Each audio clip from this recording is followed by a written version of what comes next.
Ako po dati nagsimula ko sa pagbebenta ng t-shirt.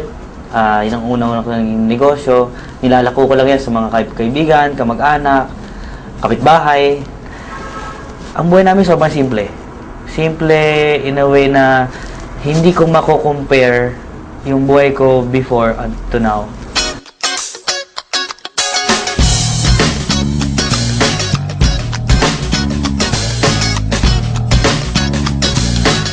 Hindi ko in-imagine na dadating sa punto na ganito kalaki pala yung pinag-uusapan namin dati. Nagsimula lang sa isang table, nalilima lang kami, I think 6 lang kami, na yayaman kami. Alam namin kikita kami pero hindi ganito kalaki.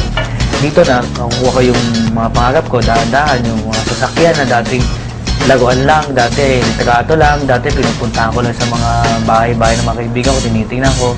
Lahat yun nagkaroon ako sa V-Mobile. Pati yung dream na condo ko before na sa Fort, tumadaan kami doon, sabi sa ko, one day magkakaroon ako ng unit dyan.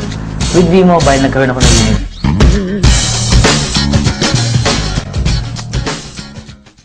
Siguro without V-Mobile, walang sasakyan, walang savings, walang masarap na buhay. Alam mo, maganda talaga dito, more than the money that we earn. I have time for my family, I have time for my daughter, I have time for my wife. Natuto ako sa buhay nung pumasok ako dito. Experience. Iba-ibang tao nakakausap. May mayaman, may mahihirap. Madami kang matututunan sa kanila. At ang dami ko naging kaibigan. Alam mo, number 1, madami nagsasabi sa akin, si Piwi kasi, kaya naman kasi malaki kinikita niya kasi siya yung 01, siya yung sa taas. Alam mo, all I can say, hindi po posisyon ang nagpapayaman sa tao. Number 1, attitude. Work hard and always believe in yourself. Be positive. Always be happy. Pinakamagandang i-invite mo talaga sa business natin, family muna. Kasi ngayon, my brother, my sister, my mother, lahat po ng pamilya ko nandito na. Tita ko, pinsa ko, lahat.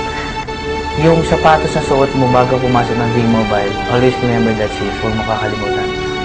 For V-Mobile, I wish more power, more blessings to come, and I always wish everyone, all the members of V-Mobile, we are all happy millionaires.